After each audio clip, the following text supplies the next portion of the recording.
Halo, selamat siang teman-teman semuanya. Kembali lagi di kelas pasti, kelas paham investasi bersama saya Safiara Tujuwita.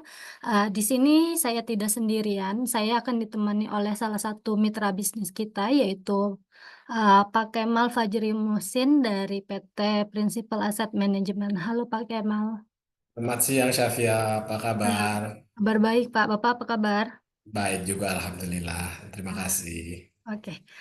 Untuk materi hari ini kita akan yang berjudul Rahasia Investasi Reksadana untuk Masa Depan.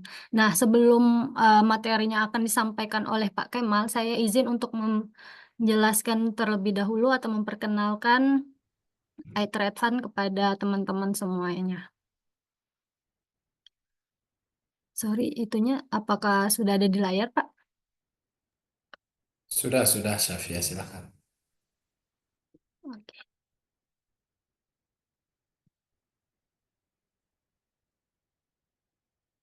Oke, apa sih iTrade Fund itu? iTrade Fund merupakan produk baru dari CGS Internasional di mana nasabah dapat menjual dan membeli produk reksadana. Dan di kita itu webnya itradefund.cgsi.co.id. Dan di kita sendiri ada beberapa produk yang sudah tersedia, yaitu ada 10 money market fund, 4 balance fund, 7 equity funds, 10 index fund, dan 10 fixed income funds. Nah, untuk selanjutnya, mengapa sih harus iTrade Fund? iTrade Fund dapat diakses 24 jam. Nasabah dapat memantau portofolio mereka kapan saja dan di mana saja. Yang kedua, yaitu single sign on satu akun untuk semua produk. Jadi untuk nasabah yang sebelumnya sudah mempunyai akun di CGS dapat membeli selain membeli saham juga dapat membeli produk reksadana. Yang ketiga ada free transaksi fee biaya atau pajak. Tidak akan dikenakan biaya untuk pembelian produk penebusan reksadana. Untuk selanjutnya yaitu ada more product from investment manager, lebih banyak produk, kualitas, imbal hasil, dan risiko ditawarkan oleh manajer investasi juga lebih menarik. Untuk selanjutnya ada super low investment amount. Anda dapat memulai investasi dengan minimum 10.000. Mungkin teman-teman mengira bahwa investasi harus dimulai dengan jumlah atau modal yang sangat besar. Tapi kita dapat membeli produk yaitu mulai dari 10.000. Untuk selanjutnya yaitu easy and user friendly. iTrade Fund mudah diakses oleh semua pelanggan dan segera akan terintegrasi dengan platform trading. Jadi akan eh, apa namanya tuh akan terhubung kayak gitu. Untuk selanjutnya itu ada more promo and gift from investment manager. Nah, di sini banyak promo yang akan diberikan oleh manajer investasi kepada nasabah-nasabahnya. Nah, terutama untuk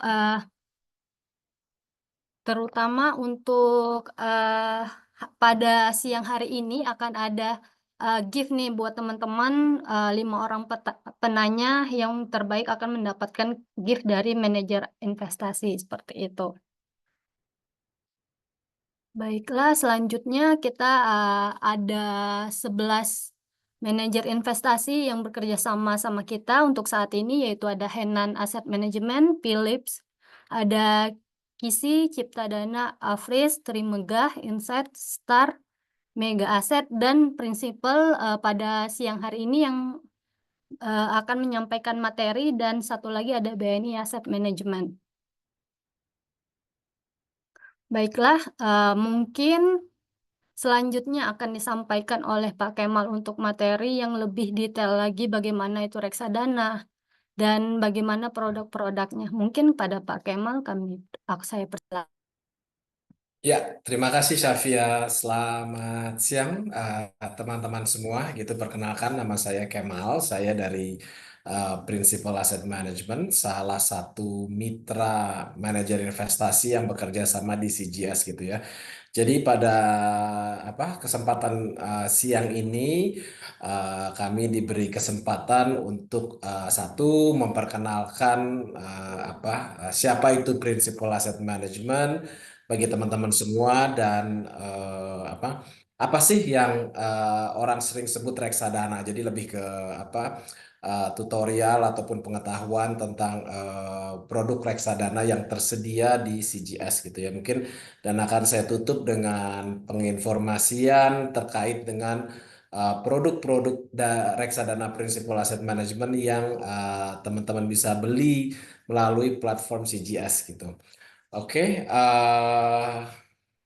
tanpa membuang waktu, mungkin saya langsung share screen tentang sebentar. Tentang siapa itu Principal Asset Management.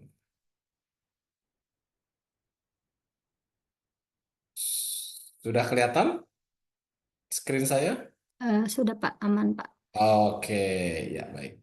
Saya full screen dulu ya. Oke. Jadi Principal Asset Management yang di Indonesia itu kami adalah bagian dari namanya Principal Financial Group. Principal Financial Group sendiri adalah satu perusahaan yang besar di Amerika Serikat ya, bermarkas di salah satu negara bagian di Amerika Serikat dan mereka itu sudah eksistensinya sudah cukup lama ya. Principal Financial Group sendiri adalah bagian dari Fortune 500 Company ya. Jadi 500 perusahaan besar yang sudah berbisnis di Amerika Serikat dengan eksistensi lebih dari 144 tahun dengan total dana keluaran hampir 700 miliar US dollar dan sudah melayani lebih dari 62 juta nasabah seluruh dunia. Operasional kami ada di 25 negara dan kawasan di seluruh dunia dan kami mempunyai 20.000 karyawan secara keseluruhan di bawah bendera Principal Financial Group ya. Jadi kami adalah satu perusahaan besar yang berbasis di Amerika Serikat gitu ya. Ini adalah gambaran ya eksistensi Principal Financial Group ya di berbagai macam wilayah ya. Di benua Amerika kita ada di Latin Amerika di Brazil, Chile dan Meksiko. Di Asia sendiri kita dari China, Hong Kong dan di Asia Tenggara kita ada kantor di Malaysia, di Singapura, di Indonesia dan Thailand gitu ya, teman-teman. Oke.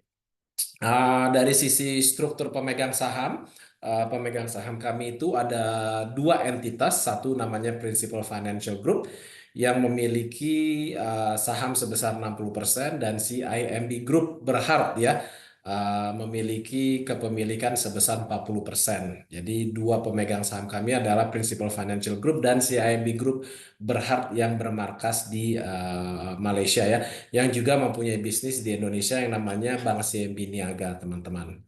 Oke, dari sisi alasan kenapa harus berinvestasi dengan Prinsipal Indonesia, mungkin ini ada 4 highlight yang bisa kami sampaikan ya. Kita membawa global capabilities ke pasar Indonesia. Kita sudah banyak memenangi penghargaan ya sebagai perusahaan aset manajemen. Kita juga terus berinovatif dan memberikan solusi investasi kepada berbagai macam profil risiko nasabah ya dan kami mempunyai juga lengkap produk baik itu produk konvensional maupun produk syariah gitu ya sebagai solusi investasi bagi nasabah-nasabah kami. Ini gambaran saja seperti apa award-award atau penghargaan yang sudah kami menangi tahun 2024 maupun di tahun-tahun sebelumnya. Oke, ini saya skip aja. Nah, ini adalah flagship produk kami ataupun produk andalan kami ya dari berbagai macam aset kelas. Yang pertama kita ada namanya Principal Cash Fund, yaitu reksadana pasar uang, Principal Total Return Bond Fund, itu reksadana pendapatan tetap yang underlying-nya adalah obligasi negara. Terus kita ada Principal Total Return Equity, ini adalah reksadana saham. Ada index fund juga kita punya di IDX 30 ya yang mengikuti kinerja dari indeks IDX 30 sendiri dan dari sisi investasi ke luar negeri kami mempunyai dua produk andalan kami yaitu Principal Islamic Asia Pacific Equity Sharia Fund. Ini berinvestasi di kawasan Asia Pasifik dalam US dollar ya teman-teman dan Principal Islamic ASEAN Equity Sharia. Untuk ASEAN Equity Sharia, dia fokus dan berinvestasi di kawasan ASEAN, juga dalam bentuk US dollar gitu ya. Per akhir bulan Oktober kemarin, total dana kelolaan Principal Asset Management berada di kisaran 3,5 triliun. Dan dari sisi kepemimpinan, saat ini Principal Asset Management dipimpin oleh Bapak Naresh Krishnan sebagai Presiden Direktur, ada Ibu Ana sebagai Direktur juga, dan ada diri saya sendiri sebagai salah satu Direktur.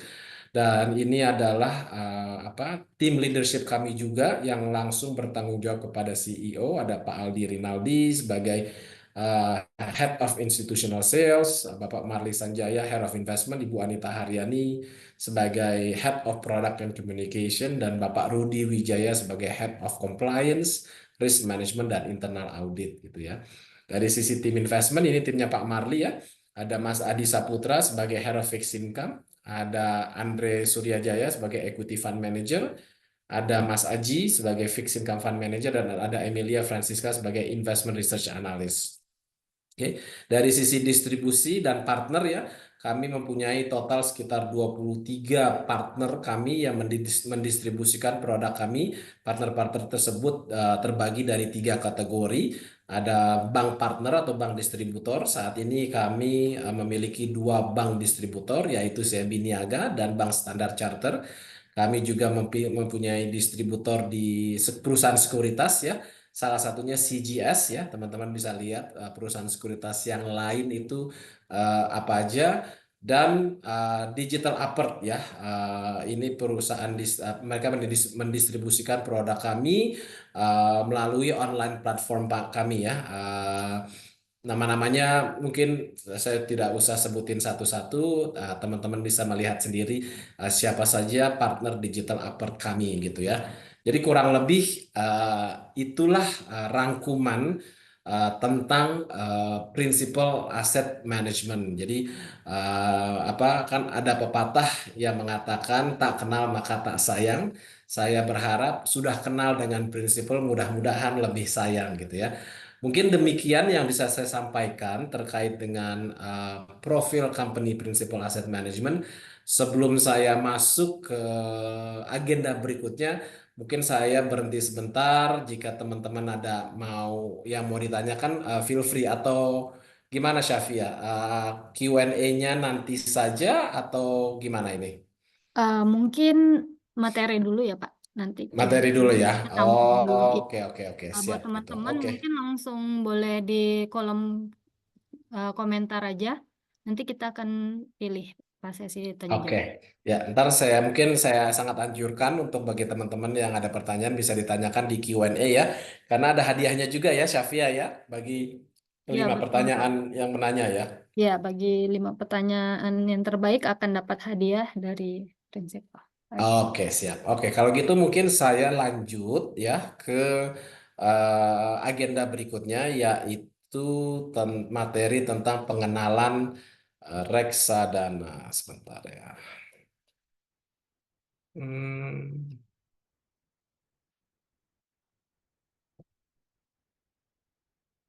Nah, apakah sudah terlihat materi saya? Sudah Pak, aman.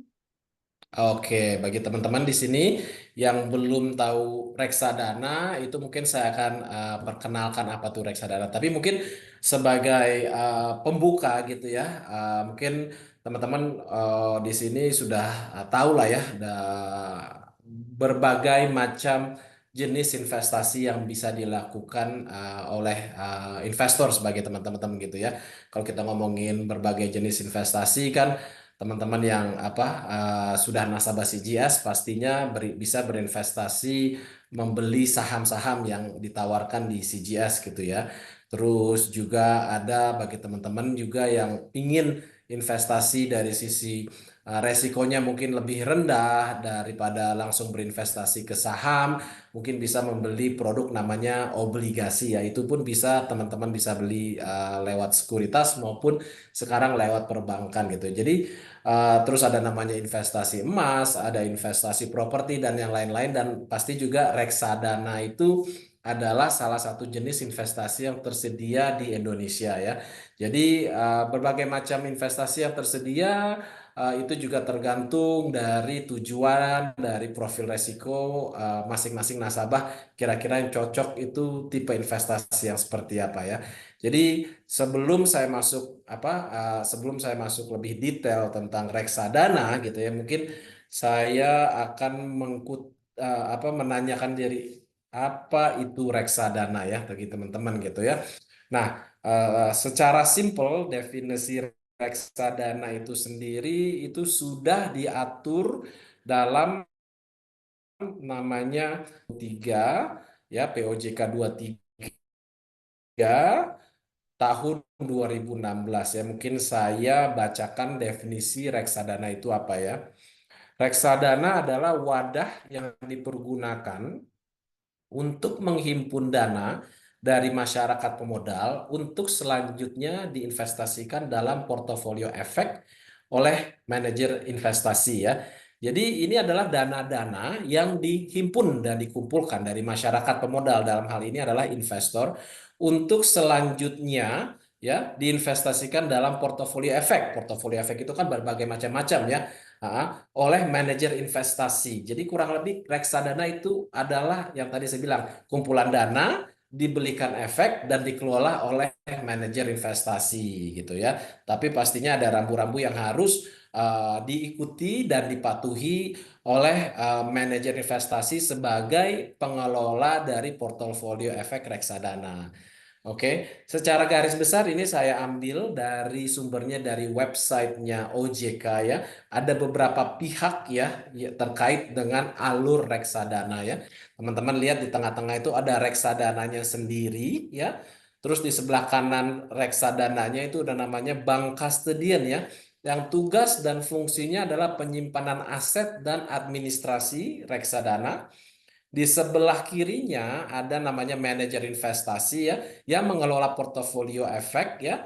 Terus di bawah reksadananya itu ada namanya APERT. Ya, APERT itu singkatan dari agen penjual efek reksadana. Ya, APERT itu bisa berupa bank ya. Tadi seperti saya bilang pada saat saya pengenalan company profile, bank APERT kita itu adalah dua, Bank SEBI Niaga dan Standard Chartered.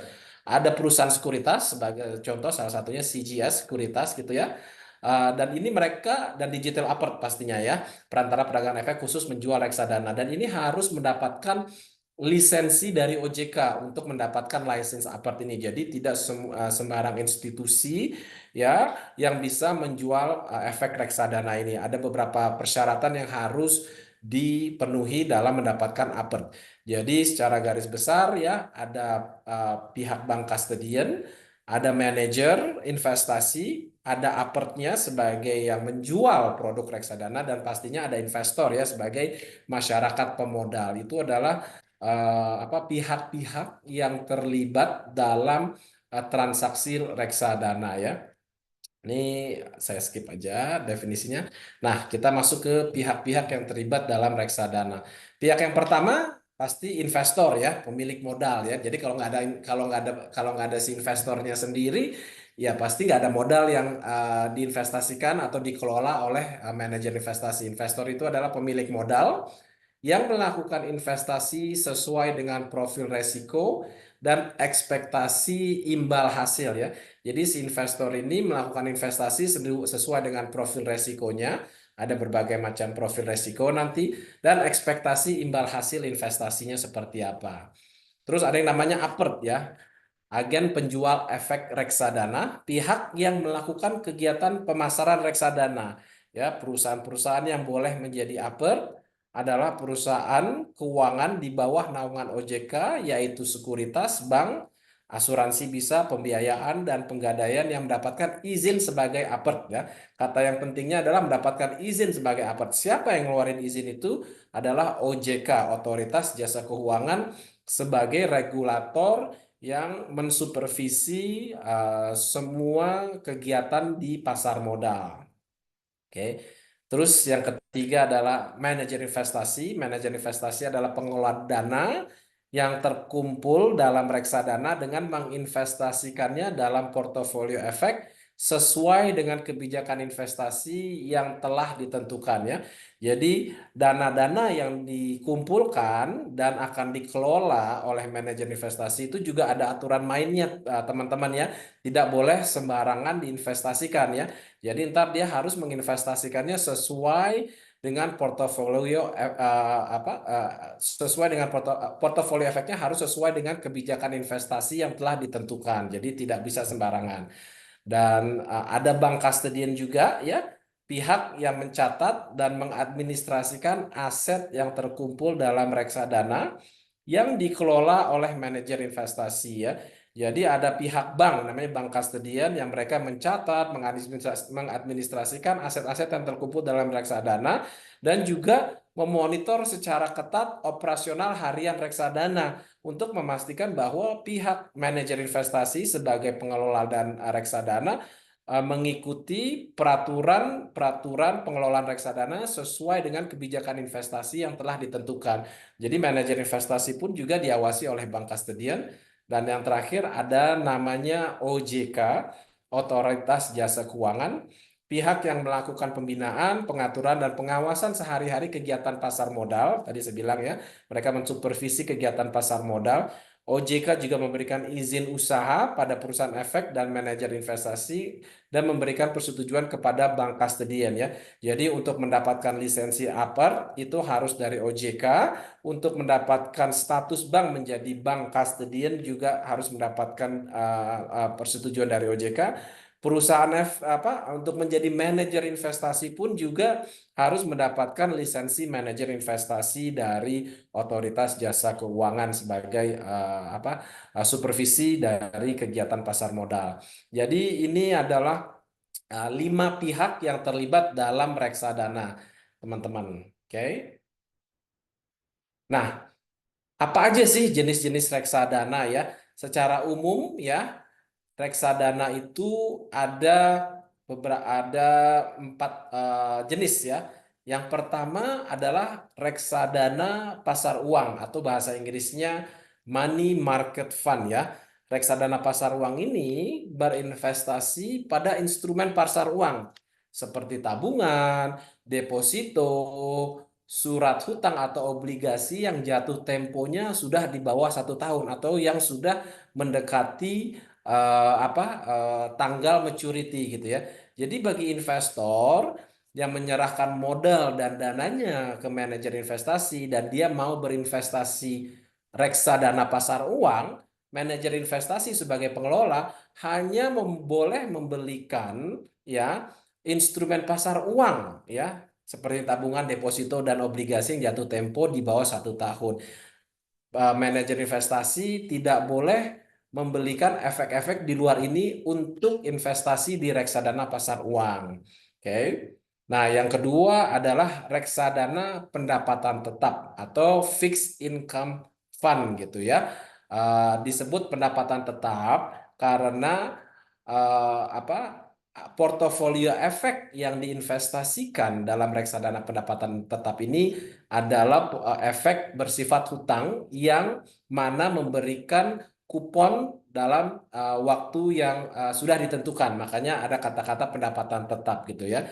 Jadi bagi nasabah yang ingin berinvestasi dan mempunyai exposure kepada surat hutang di Indonesia, baik itu surat hutang yang diterbitkan oleh pemerintah Republik Indonesia maupun surat hutang yang diterbitkan oleh perusahaan-perusahaan di Indonesia, bisa berinvestasi pada reksadana pendapatan tetap. Nah, aturan mainnya bagi manajer investasi yang mengelola reksadana pendapatan tetap, dana yang dia kumpulkan ya harus minimal berinvestasi pada efek bersifat hutang ya, yang jatuh temponya di atas 1 tahun, baik itu 5 tahun, 10 tahun, 15 tahun, 20 tahun dan seterusnya. Kenapa nggak boleh yang di bawah 1 tahun? Karena efek bersifat hutang yang jatuh tempo di bawah 1 tahun itu adalah instrumen pasar uang ya. Dia masuknya ke reksadana money market atau reksadana pasar uang. Jenis reksadana yang ketiga adalah reksadana campuran atau bahasa Inggrisnya balance fund ya. Ini memberikan keleluasaan bagi manajer investasi sebagai pengelola reksadana untuk berinvestasi di kombinasi efek bersifat hutang ataupun efek saham. Jadi dia bisa berinvestasi surat hutang ataupun saham. Dan yang terakhir ini ada namanya reksadana saham atau equity fund yang berinvestasi minimum 80% pada efek bersifat saham ya. Jadi kalau nasabah masuk ke reksadana saham atau equity fund ini, dananya 80% harus diinvestasikan pada saham gitu ya, dan berbagai macam saham pastinya teman-teman ya. Jadi secara garis besar ini secara umum juga ya, ini adalah jenis-jenis reksadana pada umumnya: pasar uang yang berinvestasi pada instrumen pasar uang, pendapatan tetap yang berinvestasi pada surat hutang, reksadana campuran ya berinvestasi di kombinasi efek bersifat hutang dan efek saham, dan reksadana saham yang berinvestasi pada efek bersifat saham. Sebenarnya ada jenis-jenis reksadana yang lainnya, tapi mungkin untuk sesi perkenalan gitu ya, 4 reksadana ini aja yang saya akan perkenalkan ke teman-teman semuanya gitu. Oke, nah masing-masing reksadana itu mempunyai resikonya ya, ada resiko, dan pastinya tadi kan saya juga bilang sebagai investor yang berinvestasi ke produk reksadana, mereka berekspektasi untuk mendapatkan return-return dari reksadana tersebut gitu ya. Teman-teman bisa ngelihat dari grafik di sini ya. eh, di di garis horizontal ada tulisan resiko, dan di garis vertikal ada return ya. Teman-teman bisa melihat bahwa reksadana pasar uang itu adalah resiko yang adalah produk reksadana yang resikonya paling kecil, tapi juga dengan returnnya yang potensi returnnya juga paling kecil dibandingkan jenis-jenis reksadananya. Seiring dengan untuk jenis reksadana yang lain gitu ya, itu mempunyai resiko dan return yang lebih tinggi dibandingkan reksadana pasar uang. Ambil contoh, kalau kita mau mengambil resiko lebih tinggi lagi dari reksadana pasar uang, ada reksadana pendapatan tetap ya. Potensial resikonya juga lebih besar, tapi potensial returnnya juga lebih besar. Setelah itu ada reksadana campuran, resikonya pastinya lebih besar dibandingkan reksadana pendapatan tetap, potensial returnnya pun juga begitu. Karena ada efek bersifat saham di dalam reksadana campuran. Dan yang paling tinggi resikonya adalah reksadana saham ya, dan pasti potensial returnnya juga paling tinggi dibandingkan jenis-jenis reksadana yang ada pada umumnya. Jadi ini adalah gambaran resiko dan return reksadana secara umum ya. Reksadana pasar uang paling kecil, diikuti resikonya diikuti reksadana pendapatan tetap, terus ada reksadana campuran, dan yang paling tinggi resikonya adalah reksadana saham yang pastinya juga diikuti oleh potensial return lebih tinggi dibandingkan 3 jenis reksadana lainnya, teman-teman. Oke. Nah, mungkin teman-teman sekarang bertanya, apa sih keuntungan berinvestasi di reksadana? Sebenarnya ada banyak gitu ya mungkin, tapi untuk sesi pada siang hari ini saya hanya akan membahas beberapa beberapa keuntungan berinvestasi di reksadana ya teman-teman.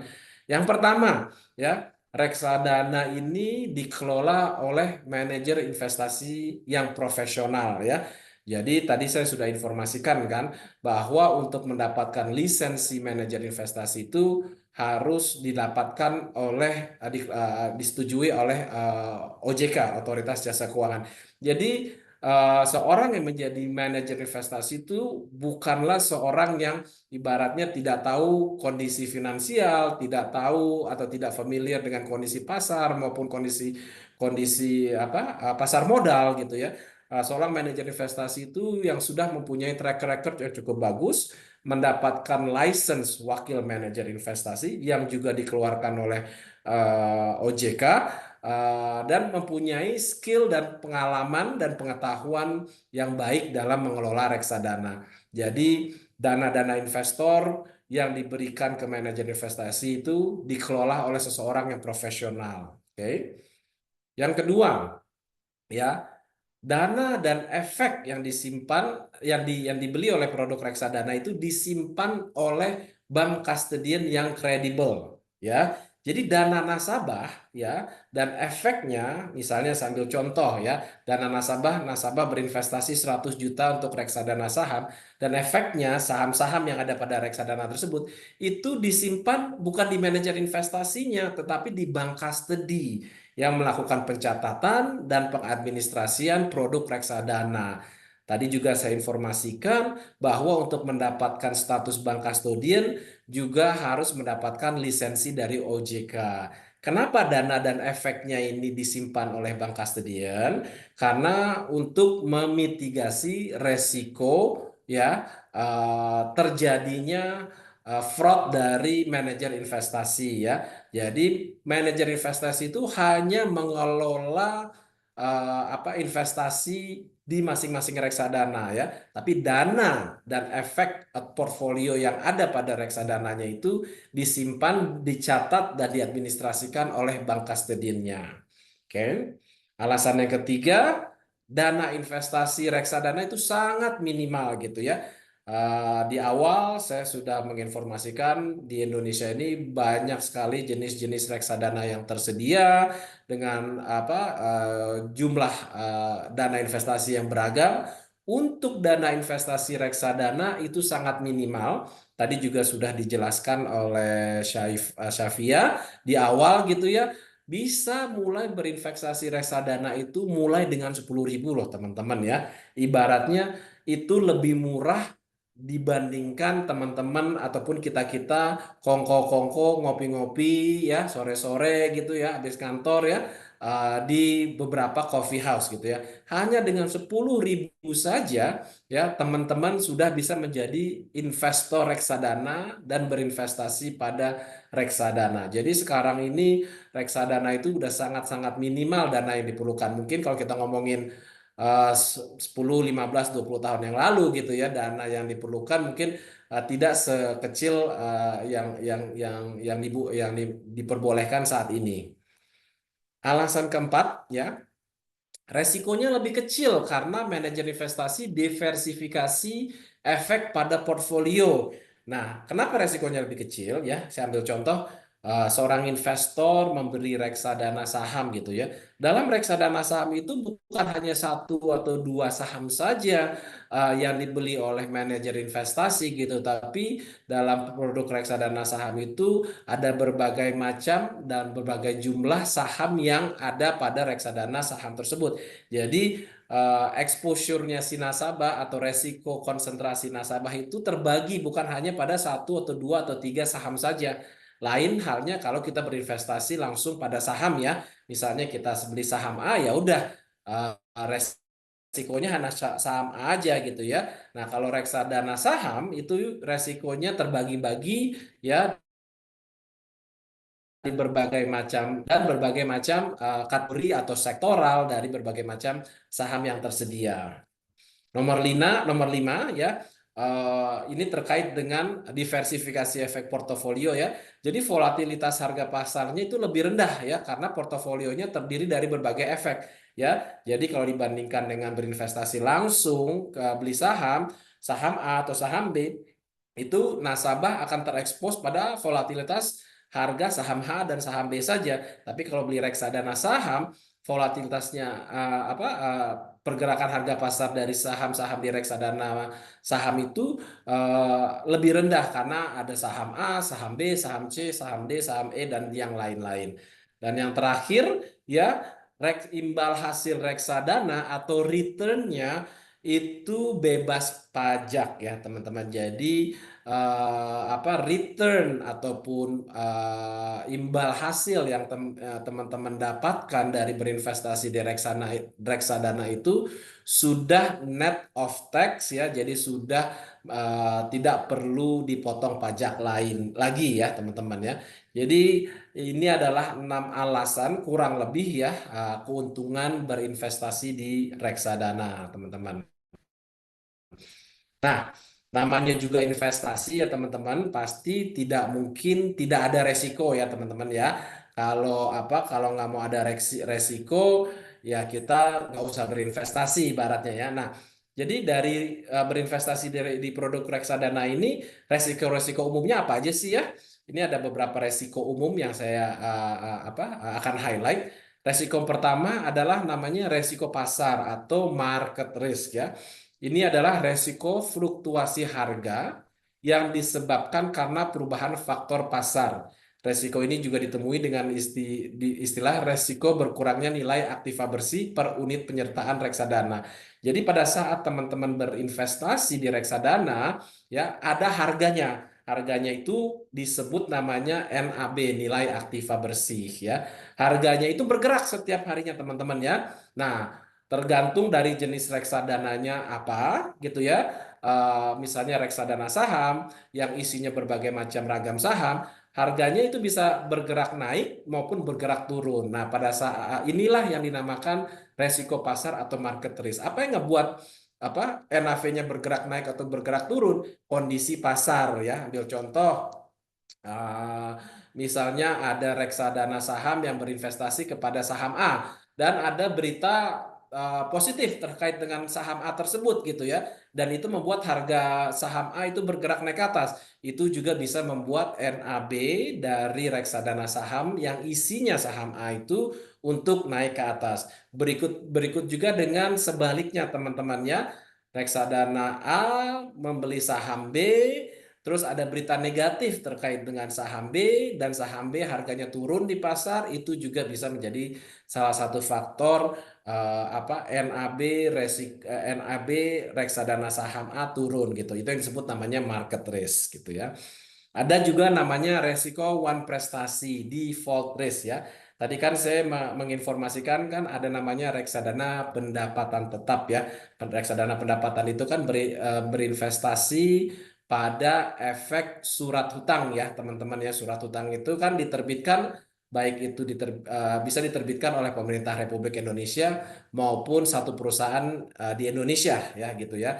Nah, pada saat surat utang itu diterbitkan, si penerbit berjanji untuk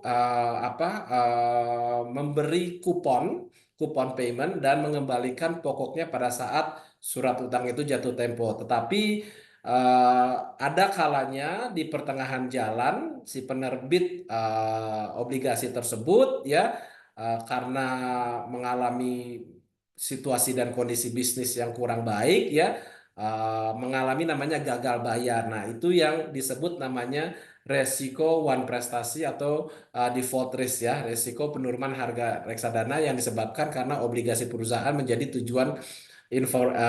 tujuan investasi reksadana dan mengalami gagal bayar. Jadi resiko itu pastinya ada juga, teman-teman. Yang ketiga adalah resiko likuiditas ya, liquidity risk ya. Ini terkait dengan terlambat atau tidak diterimanya dana hasil pencairan unit penyertaan dalam ketentuan waktu yang disyaratkan ya. Nah, saya ambil contoh ya, misalnya ada misalnya ada reksadana pendapatan tetap yang berinvestasi pada obligasi perusahaan A gitu ya, dan nasabah menginstruksikan untuk penjualan reksadana pendapatan tersebut, namun ada sedikit masalah liquidity di pasar ya. Jadi ibaratnya obligasi perusahaan A tersebut gitu ya pada saat investor melakukan pencairan, si manajer investasi kan harus menjual portofolio efek underlying pada reksadana tersebut. Nah, ada kalanya ya dan bisa menjadi resiko bahwa penjualan efek tersebut tidak diserap oleh pasar dan menyebabkan liquidity risk gitu ya. Itu yang disebut namanya resiko likuiditas. Dan terakhir adalah resiko perubahan peraturan ya, regulation risk ya. Ini adalah resiko turunnya harga reksadana yang disebabkan karena berubahnya peraturan ya terkait pengelolaan reksadana dan peraturan yang berdampak negatif terhadap emiten saham atau obligasi. Ini biasanya terkait dengan misalnya tiba-tiba regulator pasar modal atau otoritas jasa keuangan mengeluarkan satu peraturan baru yang efektif secepatnya dan berdampak negatif pada pengelolaan reksadana. Nah, biasanya itu yang disebut namanya resiko perubahan peraturan. Sebenarnya ada beberapa resiko-resiko lainnya lagi, tapi secara umum ini adalah resiko-resiko umum dalam berinvestasi di reksadana ya, teman-teman ya. Oke. Nah, selain ada resiko ya namanya berinvestasi juga ada namanya biaya-biaya berinvestasi di reksadana. Oke. Nah, biaya-biaya berinvestasi di reksadana itu apa saja ya? Ini adalah biaya umum ya, dan masih juga tergantung dari masing-masing apartnya apakah mengenakan biaya ini atau tidak ya.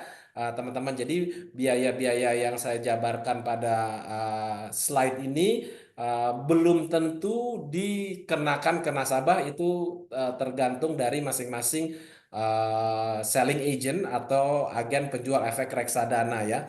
Yang pertama adalah biaya pembelian atau subscription fee reksadana. Ini adalah biaya pada saat investor mau membeli reksadana dikenakan biaya pembelian ya. Range-nya itu ya bisa jadi 0,25 sampai dengan 2% gitu ya, tergantung jenis reksadananya, tergantung apartnya mengenakan biaya pembelian seperti apa, sebesar apa. Yang kedua biaya penjualan. Jadi nasabah misalnya investor melakukan penjualan atau pencairan reksadana ya, itu ada kalanya juga dikenakan biaya penjualan atau redemption fee ya, itu juga tergantung dari apartnya juga ya teman-teman ya. Oke. Dan biaya pengalihan ya, jika investor ingin mengalihkan reksadananya dari reksadana A ke reksadana B atau dari reksadana B ke reksadana A, itu juga biasanya dikenakan biaya pengalihan dan juga tergantung dari masing-masing apartnya sendiri ya. Dan terakhir adalah biaya transaksi perbankan atau bank transaction fee.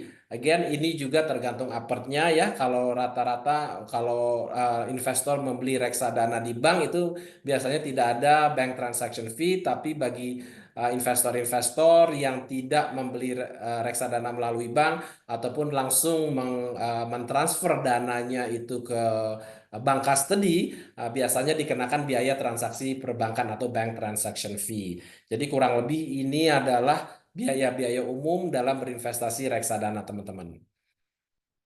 Nah, bagaimana sih tips sukses berinvestasi di reksadana? Sebenarnya ini adalah kiat-kiat ataupun beberapa poin yang mungkin teman-teman investor yang belum pernah berinvestasi di reksadana bisa mempertimbangkan untuk dilakukan ya. Yang pertama ya, bagi investor ya, yang penting adalah mengetahui tujuan dan kebutuhan investasinya. Jadi tujuan dan kebutuhan investasinya tuh apa gitu ya. Misalnya, oke, saya 3 tahun lagi ya, saya kebetulan misalnya saya baru lulus kuliah, 3 tahun lagi saya ingin menabung untuk biaya perkawinan saya. Nah, itu udah jelas tujuannya apa dan kebutuhannya apa. Oke. Saya misalnya baru punya anak, masih di bawah 1 tahun, 6 tahun lagi ingin mulai menabung untuk uang sekolah anak SD. Itu juga ya.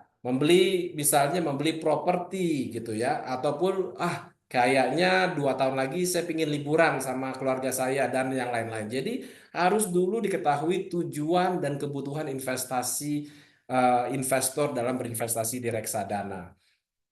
Hal yang kedua adalah ketahui profil resiko dan jangka waktu investasi yang sesuai gitu ya. Nah, ambil contoh ya. Ambil contoh misalnya seorang investor ya, dia mau mulai menabung untuk uang pangkal anaknya dalam 6 tahun. Dia baru punya anak, dia mau mulai menabung. Kita tahu ya, biaya sekolah uang pangkal itu sekarang tidak murah ya. Jadi masih 6 atau 7 tahun lagi baru anaknya masuk SD, itu kita tahu jangka waktu investasinya cukup panjang gitu ya. Terus ya ketahui profil resikonya. Bagaimana kita mengetahui profil resiko? Biasanya di apert-apert pada saat investor ingin membeli reksadana harus mengisi namanya formulir profil resiko. Di situ ada beberapa kuesioner yang ditanyakan kepada investor dan dari situ bisa disimpulkan profil resiko si nasabah itu seperti apa. Jadi sudah tahu profil resikonya seperti apa dan jangka waktu investasinya seperti apa, baru kita mulai memilih produk reksadana yang sesuai dengan tujuan investasi dan profil resiko ya. Jangan sampai kita memilih produk reksadana yang beda dari profil resiko maupun dari tujuan investasi kita. Saya ambil contoh seperti apa? Seperti misalnya, aduh, tahun depan ya saya udah mau nikah nih. Ya, saya saya mau nabung, saya mau mengumpulkan duit untuk pernikahan saya nih tahun depan nih 1 tahun dari sekarang. Nah, jangan sampai karena cuma jangka waktu 1 tahun ya tujuan investasinya memilih reksadana saham gitu ya. Jadi bisa bukannya untung tapi bisa buntung itu teman-teman ya. Kita tidak tahu 1 tahun ke depan pasar saham seperti apa. Syukur-syukur kalau pasar saham bagus, tapi kan kalau tidak bagus malah berkurang pokok dari investasinya. Jadi kita harus memilih produk reksadana yang sesuai dengan profil resiko dan tujuan investasi kita, teman-teman. Terus juga berinvestasi melalui skema regular investment plan atau dollar cost averaging secara disiplin. Sebenarnya skema investasi itu ya berbagai macam lah ya. Cuman ada yang namanya dollar cost averaging atau regular investment plan ya secara disiplin gitu ya. Nah, investor bisa saja sekali masuk misalnya 100 juta terus diemin untuk 3 tahun, 5 tahun itu juga bisa. Tetapi kami sarankan bagi investor itu untuk melakukan namanya investasi regular investment plan atau dollar cost averaging secara disiplin ya. Dollar cost averaging itu ntar saya bahas di slide berikutnya ya, secara disiplin. Oke. Dan mulailah berinvestasi dari sekarang. Invest now. Jadi tidak ada lagi alasan untuk tidak berinvestasi sekarang karena jumlah produknya sekarang banyak sekali, pilihan produknya banyak sekali, cara berinvestasinya juga sangat mudah sekali, nominal yang diperlukan untuk berinvestasi juga sangat minimal, teman-teman ya. Jadi saya kira tidak ada alasan lagi untuk tidak mulai berinvestasi saat ini. Jadi kita harus mulai investasi sekarang, teman-teman. Nah, slide berikutnya adalah saya ingin menggambarkan apa namanya itu regular investment plan atau dollar cost averaging ya. Jadi kan tadi saya bilang ya melakukan investasi secara regular investment plan ya. Ada yang juga namanya secara lump sum sekali di depan terus dilihat dalam kurun waktu tertentu. Secara definisi dollar cost averaging itu adalah metode investasi secara reguler dalam jumlah yang sama pada satu instrumen investasi tertentu terlepas dari fluktuasi yang terjadi di pasar. Hasilnya, seorang investor akan membeli unit lebih banyak ketika harga sedang turun. Di tabel sebelah kiri, teman-teman, itu adalah contoh dollar cost averaging ya. Dia di bulan Januari tahun 2020 berinvestasi 1 juta. Harga per unitnya pada saat itu 1.000. Jumlah unit yang diperoleh 1.000 juga. Bulan depannya, Februari 2020, investasi 1 juta juga, harga per unitnya kebetulan turun, dan dia mendapatkan jumlah unit yang diperoleh lebih besar dibandingkan bulan Januari dan seterusnya sampai dengan bulan Juni. Jadi kalau kita hitung jumlah pokok yang sudah dikeluarkan oleh si investor ini adalah 6 juta ya, karena berinvestasi selama 6 bulan dengan 1 juta per bulan gitu ya. Harga beli rata-ratanya di 952 dan pada saat dia mencairkan di bulan Juni itu ya harga NAV-nya itu di 6.000 mendapatkan total 929.832 keuntungannya ya dengan keuntungan sebesar 15%. Jadi dia mendapatkan keuntungan hampir 1 juta dari total investasi selama 6 bulan secara disiplin sejuta tanpa melihat pergerakan harga. Jadi kalau kita bandingkan dengan berinvestasi secara lamsam, yaitu metode investasi yang menempatkan seluruh modal investor sekaligus dan Anda mendapatkan satu harga beli saja, alhasil keuntungan investasi yang diperoleh kurang optimal di tengah kenaikan dan penurunan harga reksadana.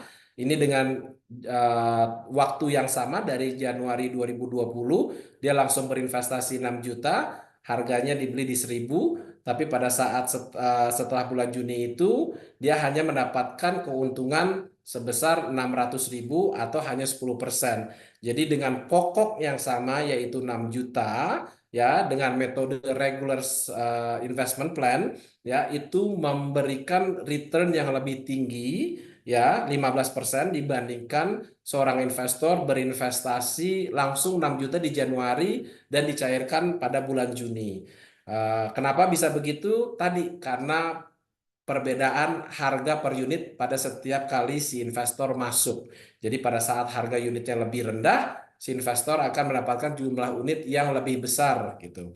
Itu yang menyebabkan return melalui regular investment plan lebih menguntungkan dibandingkan berinvestasi secara lamsam di depan. Mungkin itu dari saya terkait dengan reksadana, pengenalan-pengenalan reksadana. Eh, saya mungkin masuk ke agenda terakhir saya ya, yaitu pengenalan produk-produk reksadana yang ada, produk-produk reksadana Principal Asset Management yang investor, yang teman-teman bisa beli di platform CGS ya. Oke, kalau gitu izinkan saya share screen lagi. Oke, oke. Kelihatan teman-teman? Apakah kelihatan screen Iya, saya? iya aman Pak. Oke, ya, ya. Ini adalah prinsipal reksadana prinsipal cash fund. Seperti namanya tertera, ini adalah reksadana pasar uang, money market fund. Ya, ini salah satu produk unggulan kami di aset kelas pasar uang. Di launching tahun 2011, sudah 13 tahun yang lalu, kurang lebih ya, dengan jumlah dana kelolaan hampir 100 miliar.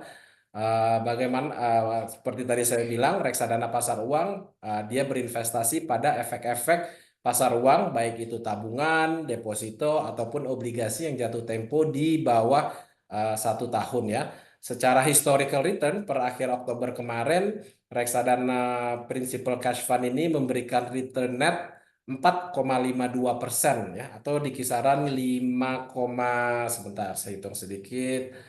4,52 itu sama dengan 5,65% deposito teman-teman ya. Jadi dalam 1 tahun terakhir per akhir Oktober ya, reksadana ini memberikan return 4,52% net atau sama dengan 5,65% deposito.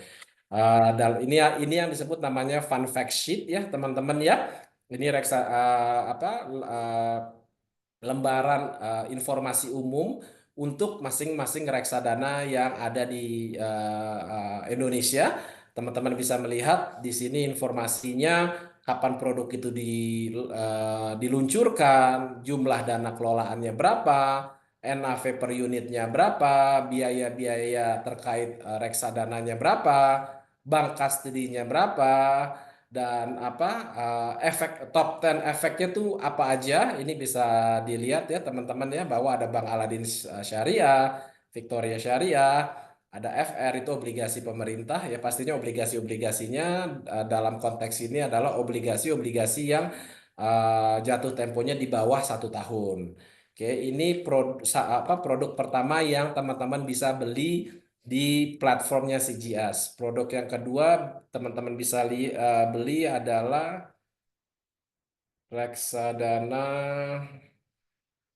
cash fund syariah ya teman-teman ya. Ini sama persis tadi dengan reksadana cash fund sebelumnya. Cuman ini reksadana yang hanya berinvestasi pada efek-efek yang mematuhi peraturan syariah ya gitu ya. Jadi memang kalau berinvestasi syariah itu ada peraturan-peraturan lagi yang harus penuhi ya, seperti tidak boleh menaruhkan depositonya pada bank konvensional kecuali bank syariah, tidak boleh berinvestasi pada surat berharga negara yang konvensional. Dia harus berinvestasi pada obligasi syariah atau yang sering disebut sukuk negara. Dari sisi itu 4,54% net ya. Sedikit lebih tinggi dibandingkan cash fund syariah yang konvensional.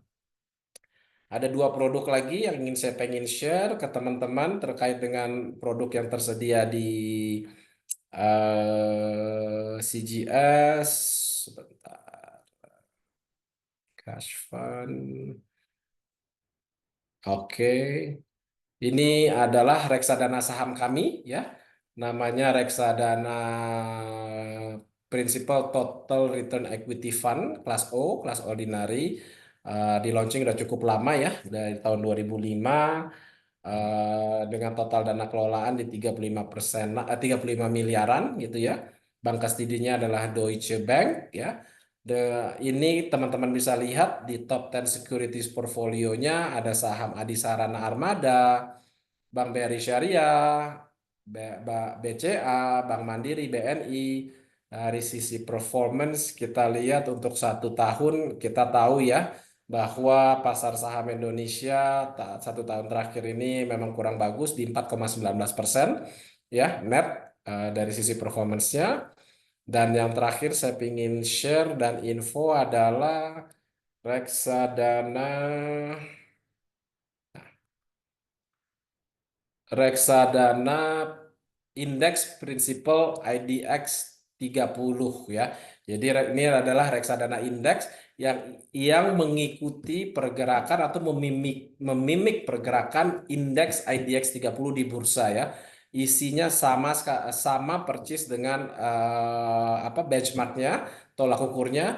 Ini adalah top 10 securitiesnya, portfolionya ya. Ada Adaro Energi, ada Astra, ada BCA. Tapi total di portfolio di reksadana IDX 30 ini ada 30 saham yang di persis sama dengan indeks IDX 30. Performanya untuk 1 tahun terakhir di 6,36% per akhir Oktober kemarin dengan total dana kelolaan hampir 65 miliar gitu. Jadi itu adalah 4 reksadana yang teman-teman bisa berinvestasi melalui platform CGS. Mungkin demikian dari saya sudah cukup lama tadi ngomongnya. Saya kembalikan lagi ke Syafia ya. Silakan Syafia.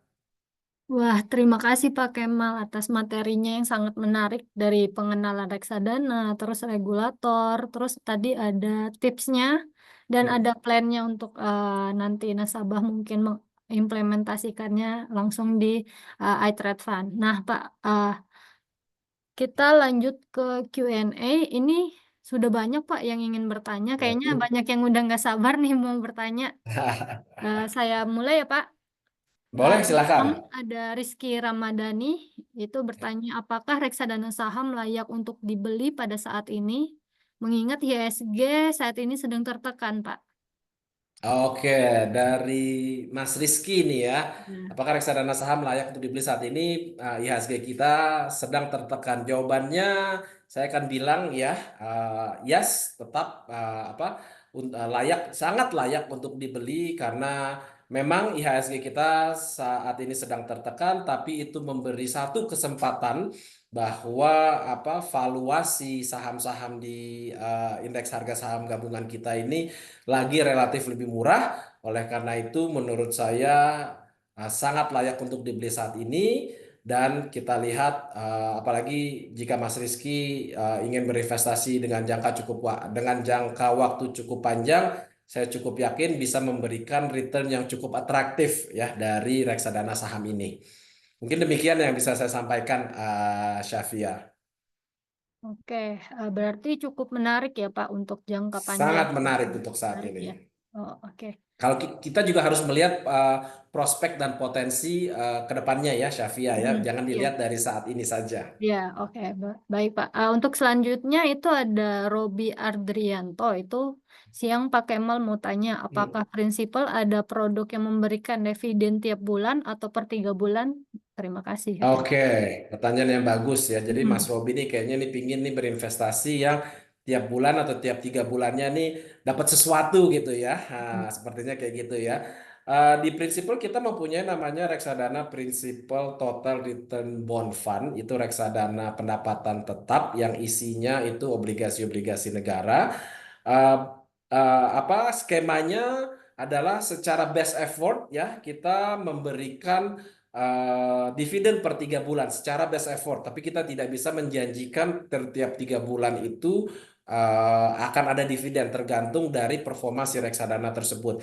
Jika performa reksadana tersebut bagus dalam 3 bulan terakhir, kita memberikan dividen, tapi jika memang performanya kurang optimal gitu ya, bisa saja tidak dapat dividen per 3 bulanan gitu ya. Jadi pertanyaannya, apakah ada di prinsipal produk yang memberikan dividen per 3 bulan? Ada, tapi per 3 bulan dan itu best effort. Kita tidak bisa menjanjikan ya, Mas Robi. Gitu. Mudah-mudahan menjawab. Oke, berarti ada ya, Pak, Ada, produk. tapi Hmm. best effort ya, Syafia Ya, ya. oke. Sesuai dengan kinerja reksadana tersebut juga ya, Pak. Benar. Oke, untuk selanjutnya ini ada Pak Danik Purwandari. Ini bagaimana kebijakan investasi dari Principal Asset Management? Berapa persen dari nilai aktiva bersih yang diterbitkan Principal Asset Management yang dijual dan diperdagangkan di Bursa Efek Indonesia? Siapa saja yang cocok menggunakan instrumen investasi reksadana ini? Bila dibandingkan dengan emas, bagaimana return analisis dari reksadana? Wah, cukup Oke, banyak ya, banyak Pak, ini pertanyaannya pertanyaannya. ya. Iya. Mungkin, oke, mungkin saya jawab satu-satu ya bagaimana kebijakan Oke, boleh, investasi Pak. dari Principal Asset Management ya. Yang pasti kebijakan investasi dari Principal Asset Management itu mengikuti dan mematuhi peraturan OJK sesuai dengan jenis reksadana yang kami kelola gitu ya. Ambil contoh misalnya untuk reksadana pasar uang ya pasti kita akan hanya kebijakan investasi kita adalah hanya berinvestasi pada efek-efek pasar uang, instrumen pasar uang seperti tabungan, deposito, dan obligasi yang jatuh tempo di bawah 1 tahun gitu ya. Berikut pun juga misalnya untuk reksadana saham ya, kita minimum berinvestasi di 80% di saham-saham gitu ya. Nah, saham-sahamnya apa saja memang ada kriteria-kriteria yang kami terapkan secara internal gitu ya, yang dilihat dari berbagai macam parameter gitu ya.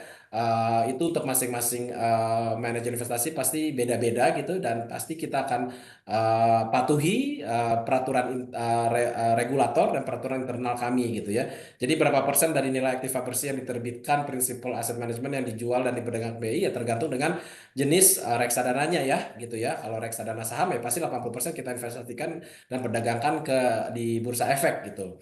Nah, siapa saja yang cocok untuk menggunakan instrumen investasi reksadana ini? Menurut saya semua kalangan cocok untuk berinvestasi menggunakan instrumen investasi ini ya, Syafia ya, karena kan ada 4 jenis ya, pasar uang, pendapatan tetap, campuran, dan saham gitu ya.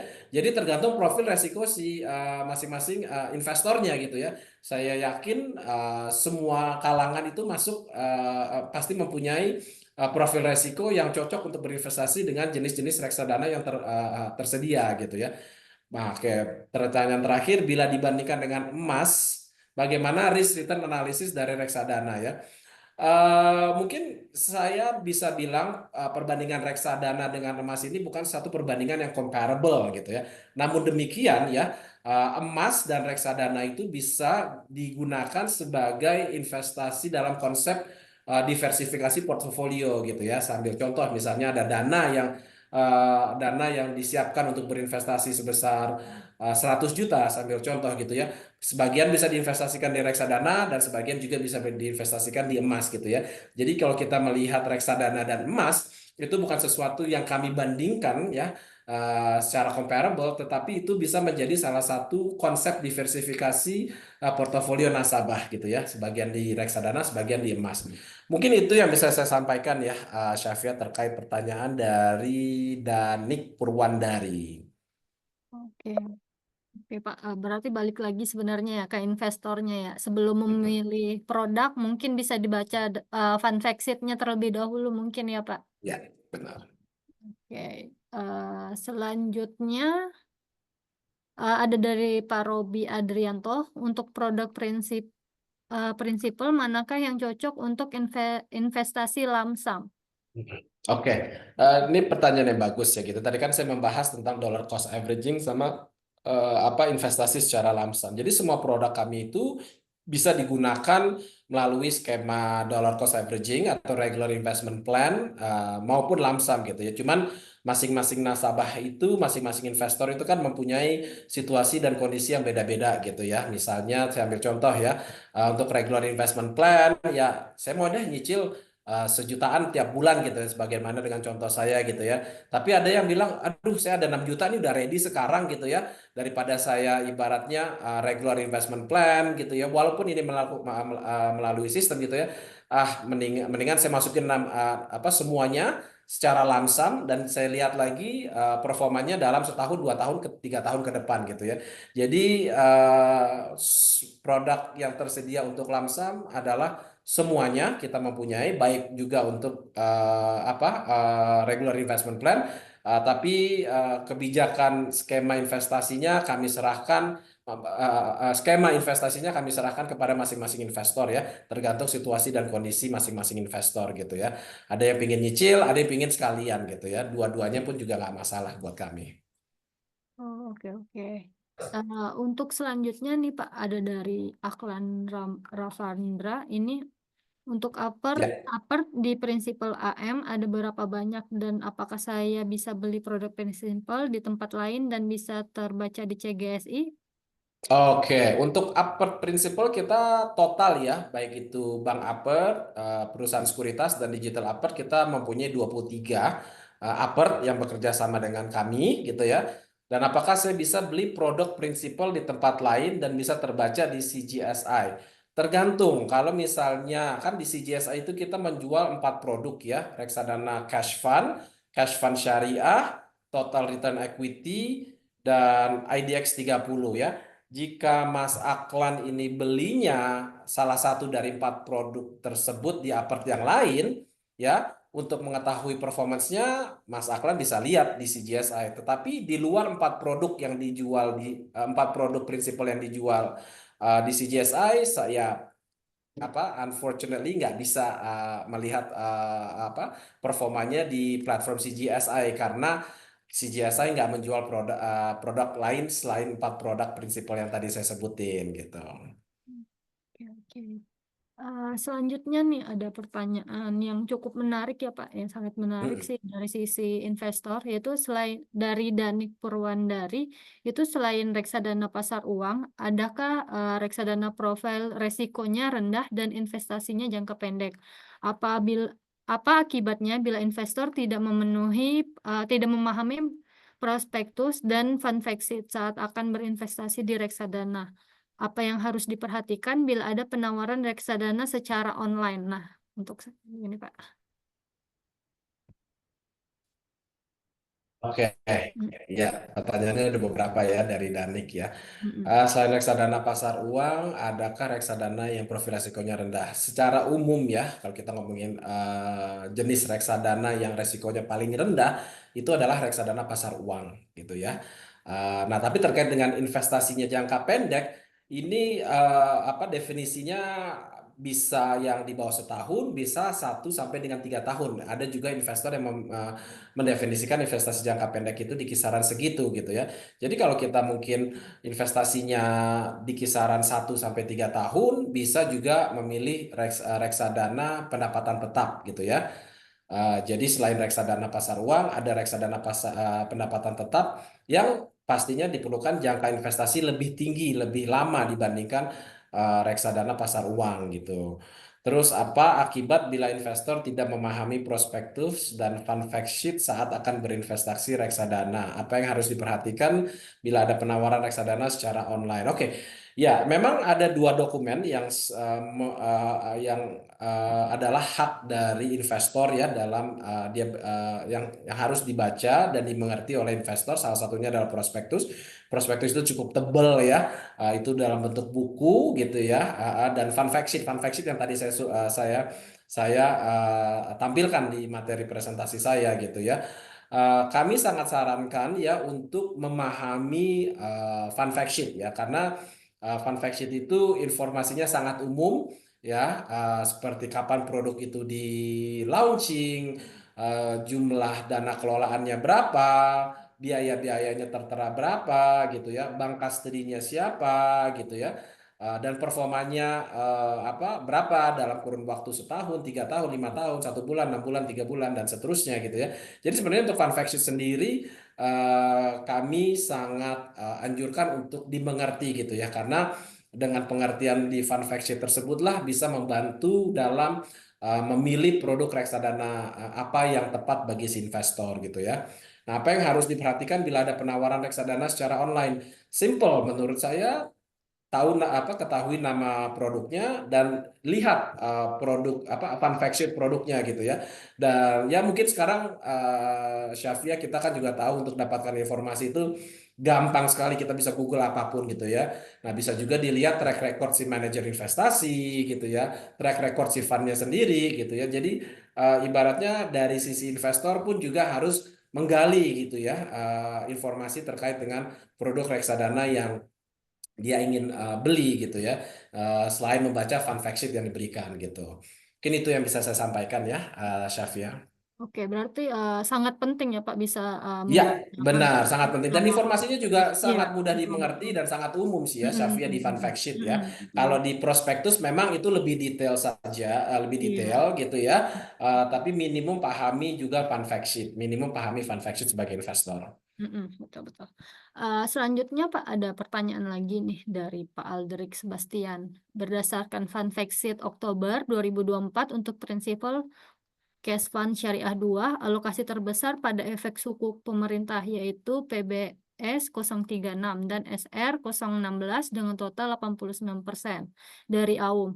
Apakah strategi portofolio terkonsentrasi tersebut jadi penyebab angka NAV atau UP prinsipal Cash Fund Syariah 2 lebih volatile dibandingkan RDPU dengan portofolio teridentifikasi, dan apa tujuan yang ingin dicapai fund manager dengan strategi portofolio terkonsentrasi pada prinsipal fund syariah 2. Wah, cukup Ya, menarik oke. ya, Pak. Pertanyaannya agak Kayaknya teknis ya, cuman mungkin kayaknya ini nih contoh kayaknya nasabah yang suka baca fund fact sheet sih, Pak. iya nih, Kita kayaknya lebih ini paham udah kayak paham nih gitu kan, Pak. fun Hmm, fact sheet ya gitu ya, dan suka iya. banding-bandingin gitu ya. Jadi Hmm, Aldrich ya, pertanyaan yang cukup valid menurut saya ya. Alokasinya pada cash fund syariah ada PBS Project Base Sukuk 0,36 sama SR. SR itu sukuk retail 16 dengan total 89. Apakah strategi portfolio terkonsolidasi tersebut jadi penyebab angka NAV atau UP Principal Cash Fund Syariah lebih volatile? Jadi untuk Mas Aldrik gitu ya, karena ini kan reksadana cash fund syariah ya, reksadana pasar uang gitu ya. Jadi dia hanya berinvestasi di reksadana, di instrumen-instrumen pasar uang seperti tabungan, deposito, dan obligasi yang jatuh tempo di bawah 1 tahun. PBS 036 dan SR 016 ini adalah obligasi, obligasi sukuk ya, yang akan jatuh tempo dalam kurun waktu di bawah 1 tahun. Jadi secara umum gitu ya, obligasi-obligasi yang jatuh temponya itu sudah di bawah 1 tahun itu volatilitasnya itu tidak tinggi ya, karena karakteristik obligasi baik itu obligasi konvensional maupun sukuk gitu ya, ataupun obligasi syariah gitu ya, pada saat jatuh tempo dia akan kembali ke angka 100 atau par gitu ya. Nah, dua instrumen ini ya sudah mendekati maturity date gitu ya, dan volatilitasnya pun juga tidak tidak terlalu tinggi gitu ya. Makanya memang itu diperbolehkan dalam berinvestasi di reksadana pasar uang gitu ya. Nah, terus tujuannya apa yang dicapai fund manager dengan strategi portfolio terkonsentrasi?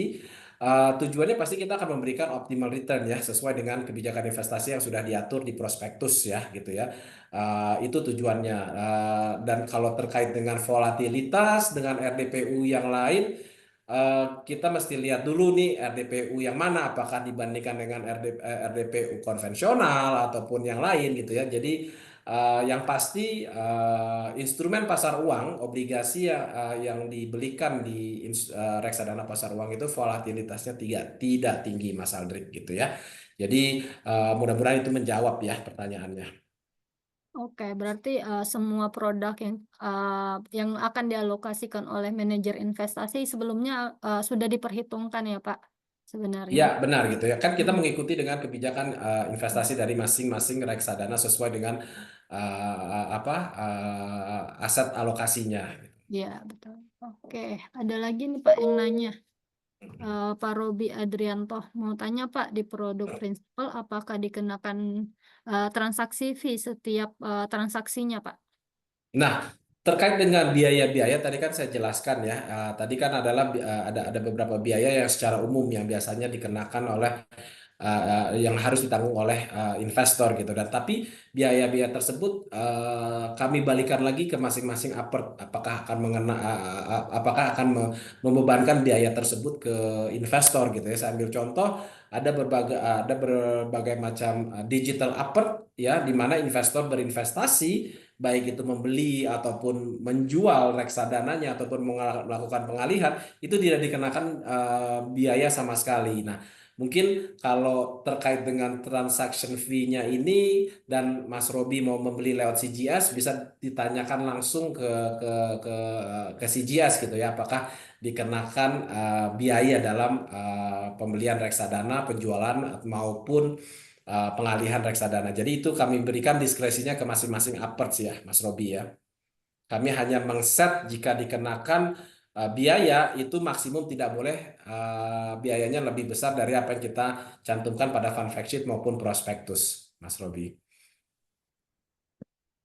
Oke, untuk selanjutnya ini ada pertanyaan dari Pak Aklan Ravandra lagi, Pak. Reksadana IDX 30 prinsipal itu hanya saham-saham saja, kenapa nggak jadi pendapatan tetapnya juga ada bonds IDX 30 ya, katanya. Oke, ya reksadana ADX 30 itu adalah memang hanya saham saja karena indeksnya itu isinya 30 saham ya. Jadi Ya, IDX. indeks di bursa itu ada IHSG, ada LQ45, ada IDX 30. Nah, itu adalah reksadana indeks IDX 30 kita itu mengikuti indeks yang ada di indeks IDX 30 yang ada di bursa saham ya, bursa efek kita gitu ya. Kenapa nggak di pendapatan tetap juga? Apakah ada bonds IDX 30? Kenapa nggak di pendapatan tetap? Ya karena nggak bisa, karena kita ngikutin indeksnya ya, IDX 30. Apakah ada bonds IDX 30? Jujur saya belum pernah dengar sih ya. Bonds IDX 30 gitu. Itu sih, Syafia. Berarti mengikuti IDX ya Pak, indeks ya Iya, 30 kayak gitu. benar. Dan indeks 30 setauku itu juga eh, per Saham berapa semua. bulan gitu ya. Per kuartal apa gitu berganti-ganti juga ya Pak saham-sahamnya yang masuk di sana ya. Ya, benar. Emiten-emitennya berganti-ganti, benar, Syafia. Oke. Eh, untuk selanjutnya ini ada dari Pak Danik Purwandari. Ini cewek ya kayaknya. Apa saja tips memilih reksadana pasar uang, Pak? Karena sulit memilih manajer investasi yang memiliki kredibilitas yang baik. Bagaimana cara memeriksa kinerja supaya dapat gambaran mengenai stabilitas dan konsisten manajer investasi? Wah, ini cukup menarik juga nih, Pak. Ini saya lihat ya, Hmm. kalau saya baca pertanyaannya yang ditanyakan bagaimana apa tips untuk memilih manajer investasi yang memiliki kredibilitas yang baik ya. Oke, yang pertama tadi kan juga saya sampaikan ya, eh, di era yang sekarang full teknologi semuanya teknologi gitu ya, kita mendapatkan informasi itu dengan cepat dan gampang ya. Salah satu caranya adalah ya kita Google aja lah misalnya manajer investasi ini gitu ya. Kita tahu dalam beberapa tahun belakangan ini banyak sekali kasus-kasus di pasar modal yang melibatkan beberapa entitas-entitas manajer investasi gitu ya. Nah, saran saya Mbak Danik ya Google aja nama MI-nya dan apakah ada berita-berita negatif ya terkait dengan MI tersebut gitu ya. Jika memang ada berita-berita negatif terkait MI tersebut, ya jangan dipilih menurut saya ya gitu ya. Bagaimana cara memeriksa kinerja historis supaya dapat gambaran mengenai stabilitas dan konsistensi manajer investasi. Di Fund Fact Sheet itu apa jelas ya performance-nya dari sisi jangka waktu 1 bulan terakhir, year to date, 1 tahun, 3 tahun, 5 tahun sampai sejak inception ya. Jadi Mbak Danik bisa lihat kalau mau lihat konsistensi performance dari kinerja reksadananya, ambil aja dari apa jangka waktu yang paling lama gitu ya, dilihat apakah konsisten dan stabil atau tidak performansnya atau volatilitasnya naik turun gitu ya. Dari situ bisa kelihatan kok di Fund Fact Sheet dan grafiknya juga cukup jelas sih ya, Mbak Danik. Mungkin itu yang bisa saya sampaikan. Oke, aku juga mau tambahin Pak, kalau misalkan di web kita sendiri itu sebenarnya bisa ada menu untuk perbandingan antara manajer investasi 1, 2, dan 3 itu bisa nanti Nah, dibuka di website kita ya untuk Pak Danik. nah, itu juga lebih membantu kan ya. Iya, Terima kasih, betul. Syafia. Iya, betul Pak. Untuk selanjutnya, ini ada dari Alfikri Mawadah. Selamat siang Pak Kemal, saya ingin bertanya bagaimana pandangan prinsipal AM terkait fenomena semakin banyak wanita mandiri secara finansial, dan apakah pengaruh khususnya terhadap investasi di reksadana? Terima kasih. Wah. Hmm. Oke, wah ini pertanyaannya menarik sih ya, dan Iya. saya nggak tahu apakah saya dalam kapasitas ya bisa menjawab pertanyaan ini nih ya. Saya ingin bertanya bagaimana pandangan prinsipal AM terkait fenomena semakin banyak wanita mandiri secara finansial dan apakah ada pengaruhnya khususnya terhadap investasi di reksadana. Eh, mungkin saya jawab secara umum ya. Bagus ya banyak wanita mandiri secara Iya. finansial dan apakah ada pengaruhnya terhadap investasi di reksadana? Itu saya mesti lihat studinya ya Syafia ya gitu ya. Mohon maaf nih ya, saya kayaknya nggak bisa jawab pertanyaan seperti itu ya. Iya. Tapi saya sangat support dan menurut saya adalah bagus banyak wanita mandiri secara finansial sih ya. Terkait dengan pengaruhnya terhadap investasi di reksadana, saya mesti pelajari lebih dulu kali ya. Mungkin bukan dalam kapasitas dan pengetahuan saya sih ya terkait pengaruhnya terhadap reksadana gitu. Gitu sih mungkin ya, Oke. Pak Syaf ya. Ah, oke Pak. Untuk selanjutnya ada pertanyaan dari lagi. Mm-mm. Promo dari Mm-mm. prinsipal apa di CGSI? Karena saya lihat promo di CGSI, iTrade Fund banyak promonya. Nah, ada Oh promo iya, lagi nggak sih benar. Pak? Ada Pasti, yang bakalan pas, masuk? Ditunggu nih sama nasabah-nasabah kita Pak. iya, promo pasti kita ada gitu ya. Kebetulan CGSI kan sama Principal itu kita baru live dan berpartner tuh baru berapa bulan Iya, terakhir gitu ya. betul. Dan ya baru live juga on board semua produknya. Jadi dari internal saya, Principal Asset Management sedang menggodok juga ya satu promo, satu campaign yang menarik buat CGSI gitu ya. Jadi ntar pasti kita akan kasih promonya, tinggal ditunggu aja promonya seperti apa dan pastinya menarik dan saya tunggu Mas Aklam gitu ya untuk mulai berinvestasi di produk prinsipal melalui CGSI. Oke, bakalan masuk nih ya Pak bentar lagi ya untuk Iya promo-promonya. dong. Nanti stay tune di web kita aja ya untuk promo-promonya nanti bakalan diinformasikan. Kayak gitu. Ada lagi nih Benar. Pak, pertanyaan. Pak, saya punya teman di reksadana suatu MI dan MI-nya kena suspend dari OJK dan dia nggak bisa keluar. Apakah dana reksadana MI telah disuspend diberikan kepada MI lain yang masih aktif ya? Oke. Ini pertanyaan Mas Aklam ya. Punya teman. Hmm. Sorry Pak Kemal, agak jaringannya kayaknya agak ini Mbak, Pak kurang. Yang produknya itu kena suspend ya dari OJK gitu dan dia nggak bisa keluar.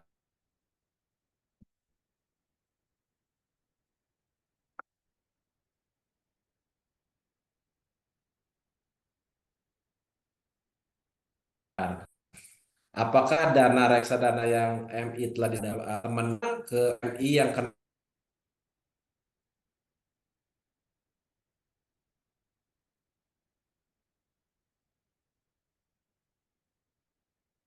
lawan saya tidak ya gitu ya. Nah, jadi untuk lebih detailnya saya tidak bisa berbicara atas nama apa MI yang kena suspend. Saran saya adalah langsung hubungi MI tersebut dan menanyakan solusi keluarnya tuh seperti apa agar dia bisa keluar dari reksadananya. Itu sih ya mungkin bisa saya sampaikan. Ya. Oh, oke. Berarti balik lagi nanti bisa konsultasi ke manajer investasinya langsung seperti itu ya, Pak. Iya, benar. Oke, ada lagi pertanyaan dari Semilta Lestari nih, Pak. Untuk 1 tahun ke depan, Ya. bagusnya investasi di reksadana jenis apa? Reksadana saham, reksadana pasar uang, atau campuran? Dan sebaik-baiknya di IHSG berapa? Gitu, Pak. Oke, Pak Smilta ya. Jadi kalau kita lihat pertanyaannya ini jangka waktu investasinya cuma 1 tahun ke depan ya, gitu ya. Dan jenis reksadana apa nih ya kurang lebih yang tepat untuk berinvestasi dengan waktu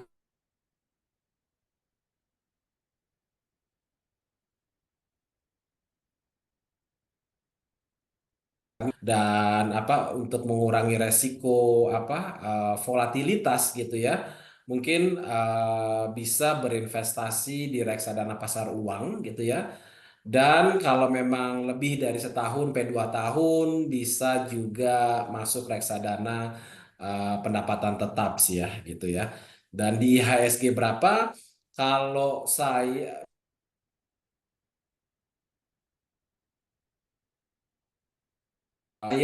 kalau kita nunggu reksadana di level tertentu itu sangat sulit. Sorry Pak Kemal, untuk jaringannya mungkin agak ini ya Pak, terputus ya Pak.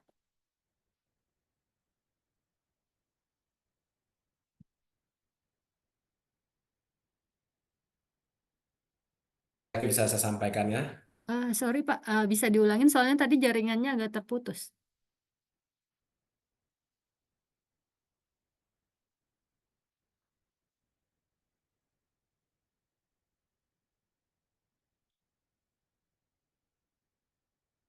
Halo,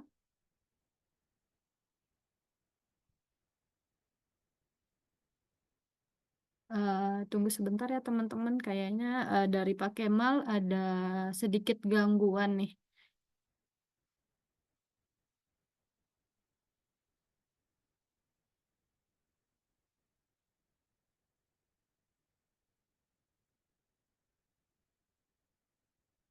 Oke, halo Pak, tadi agak sedikit gangguan. Halo. Oke teman-teman, jadi sembari kita menunggu Pak Kemal, mungkin untuk terkait reksadana mungkin sangat menarik ya untuk siang hari ini karena sangat banyak antusias dari peserta sih pertanyaannya. Oke Pak, sudah stabil Pak? Belum? Ya, sorry Nah, tadi oke, keputus. Bisa oke tadi dengar agak saya? terputus Pak. Oke, oke Pak, Ya, boleh diulangin sorry. lagi mungkin Pak. Soalnya dari awal sudah terputus tadi Pak. Yang mana ya? Sorry, aku cari pertanyaannya tadi. Pertanyaan Untuk dari. yang reksadana untuk 1 tahun Pak. Oke, sorry ya. Sorry, Hmm. bisa dengar saya ya? Maaf tadi keputus Oh, iya Pak. ya. Oke. Jadi untuk karena jangka waktunya cuma 1 tahun, menurut kami itu jangka waktu yang sangat singkat untuk berinvestasi. Yang bisa kami sarankan adalah mungkin reksadana pasar uang ya, karena kita juga mau memitigasi volatilitas dari pergerakan harga di reksadana tersebut. Namun jika memang jangka waktunya bisa sampai 2-3 tahun gitu ya, mungkin bisa juga selain reksadana pasar uang apa diinvestasikan ke reksadana pendapatan tetap sih gitu. Terus masuk di harga IHSG berapa? Ini agak sulit ya, makanya tadi saya perkenalkan konsep dollar cost averaging. Jadi dari konsep tersebut disiplin untuk masuk dan berinvestasi setiap bulannya tanpa melihat fluktuasi harga di pasar gitu ya. Jadi kalau saya pribadi tidak melihat IHSG di berapa, tapi lebih ke saya tekankan konsep disiplinnya tanpa melihat pergerakan harga pasar seperti apa. Itu ya mungkin ya Syafia. Oke, berarti kalau misalkan masuk ke reksadana pasar uang sendiri di Prinsipal itu ada cash fund ya Pak yang di iTrade Fund sama Cash syariah fund syariah. Prinsipal cash fund syariah ya Pak. Jadi Ya. buat Ibu Similta kalau misalkan ingin beli mungkin bisa langsung beli ya Bu. Oke. Kalau ada lagi nih dari Bu Similta juga, kalau reksadana yang saham itu kan ada yang mendapatkan dividen. Apakah itu akan dikasih ke nasabah atau bagaimana? Atau mungkin Ya, langsung benar. banyak ke Jadi benar. Jadi portofolionya? kalau reksadana saham yang sahamnya itu memberikan dividen, pasti itu akan diberikan ke nasabah sesuai dengan tanggal pembagian dividennya. Pasti itu akan diberikan ke nasabah. Dan bagaimana akan ditransfer ke rekening si nasabah. Oh, oke. Berarti langsung masuk ya Bu untuk Ya, benar. dividennya. Ini ada pertanyaan lagi nih dari Ibu Yunda Afifah. Bagaimana perlindungan uang investor dari PT, contohnya PTA, jika terjadi pembubaran reksadana? Kemudian untuk investor pemula, menurut Bapak lebih cocok reksadana pasar uang atau reksadana pendapatan tetap, Pak? Oke, jadi pertanyaannya jika terjadinya pembubaran reksadana ya gitu ya, atau likuidasi reksadana ya. Jadi memang likuidasi reksadana ini sudah ada aturan mainnya yang sudah tertera dalam POJK gitu ya. Pada saat satu reksadana akan dilikuidasi, memang ada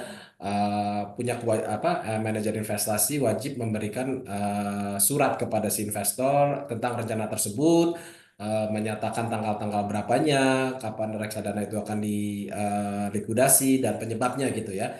Jadi terkait likuidasi reksadana itu memang sudah ada aturan mainnya dan cukup ketat ya di OJK. Nasabah pasti akan terinformasi dari si manajer investasi maupun dari si selling agent atau agen penjual efek reksadananya di mana dia melakukan pembelian reksadana tersebut gitu ya. Jadi untuk informasi detailnya itu bisa ditanyakan langsung ke MI maupun ke apertnya sendiri gitu ya. Kemudian untuk investor pemula, menurut Bapak lebih cocok reksadana pasar uang atau reksadana pendapatan tetap? Tergantung jangka waktu investasi ya. Kalau memang cuma 1 tahun sih, saya sarankan reksadana pasar uang. Tapi kalau 1 sampai 3 bisa dicoba untuk reksadana pendapatan tetap. Oke, jadi tergantung lagi balik lagi ya Pak tujuan Ya. investasinya seperti Hmm. apa kayak gitu. Ya. Untuk selanjutnya itu ada pertanyaan dari Ibu Ainur Aini. Siang Pak Kemal, saya mau Ainur mau bertanya, uh, reksadana obligasi apa yang cocok untuk kondisi saat ini Pak? Mengingat yield bond sedang naik dan kira-kira view obligasi ke depan seperti apa? Terima kasih Pak. Oke. Ya, pertanyaan yang cukup valid sih ya dengan kondisi saat ini ya. Jadi kita apa eh, kita recap dulu lah ya kejadian beberapa waktu ini ya. Ah, apa pemilu presiden di Amerika Serikat, Presiden Donald Trump terpilih lagi dan Presiden Donald dan itu disambut dengan antusiasme yang cukup bagus, cukup positif untuk oleh kalangan investor di Amerika Serikat gitu ya. Sementara sebelum itu prediksinya adalah Bank Sentral Amerika Serikat itu akan secara agresif menurunkan suku bunganya ya untuk salah satunya menstimulasi pertumbuhan ekonomi di Amerika Serikat gitu ya. Pada saat sebelum pemilihan presiden Amerika Serikat itu view-nya adalah untuk tahun ini akan terjadi pemotongan suku bunga sebesar 100 basis point, tahun depan another 100 basis point gitu ya. Dan prediksinya risk appetite kembali ke pasar gitu ya. Tapi sekarang ceritanya mungkin sudah beda gitu ya dengan kebijakan-kebijakan yang Presiden Trump akan ambil. Ada kemungkinan bahwa Bank Sentral Amerika Serikat tidak akan seagresif menurunkan suku bunganya. Malah mungkin ada analisa yang mengatakan bahwa ada kemungkinan terjadinya inflasi gitu ya. Jadi memang saat ini kondisinya masih penuh dengan ketidakpastian ya, Syafia ya gitu ya.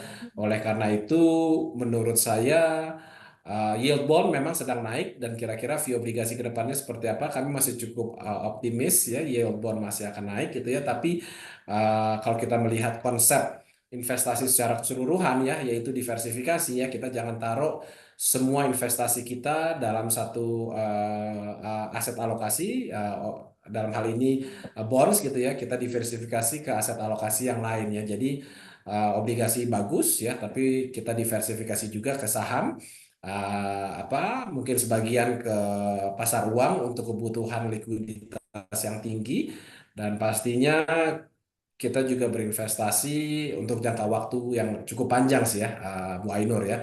Jadi jawabannya obligasi masih bagus ya, tapi again kita kembali ke konsep investasi dasar, diversifikasi, sebagian ditaruh di obligasi, sebagian taruh di saham, juga sebagian ditaruh di mungkin pasar uang gitu ya, untuk masing-masing tujuan dan kebutuhan. Mungkin itu yang bisa saya sampaikan. Wah, oke Pak. Terima kasih ya Pak untuk waktunya. Untuk saat ini Pak, mengingat jam sudah jam 3, mungkin kita bisa mengakhiri untuk pertanyaan untuk teman-teman mungkin bisa ditanyakan Ya. langsung kepada tim kami, tim CGS Internasional, atau boleh untuk teman-teman yang belum sempat untuk menonton dari awal, nanti kita Zoom ini akan ditayangkan di YouTube CGS Internasional, jadi teman-teman bisa melihat langsung dari YouTube kita. Dan untuk Pak Kemal mungkin ada pesan yang ingin disampaikan ke investor, terutama investor Gen Z pada saat ini, Pak. Mungkin sebelum penutupan. Oke, terima kasih udah mendengarkan saya nih pada sampai dengan akhir sesi nih ya, udah jam 3 gitu. Tadi kita mulai dari setengah 2, udah cukup lama Iya, juga kita bicara. Untuk teman-teman investor yang khususnya para Gen Z nih ya, yang nggak jauh beda sih ya iya. dari saya. Tips-tips sukses investasi saya yang seperti tadi saya sudah jabarkan adalah ya disiplin ya. Mulailah berinvestasi dengan sekarang ya. Cara berinvestasi di reksadana itu sangat mudah gitu ya. Dana yang diperlukan juga sangat-sangat minimal ya, daripada kita ngopi sekali ngopi 50.000 75.000 gitu ya. Mungkin kita kurangi frekuensi ngopinya, kita alokasikan ke investasi gitu ya, karena hanya melalui investasi lah gitu ya kita akan uh, merasakan namanya the power of compounding gitu ya, lewat investasi itulah gitu ya. Jadi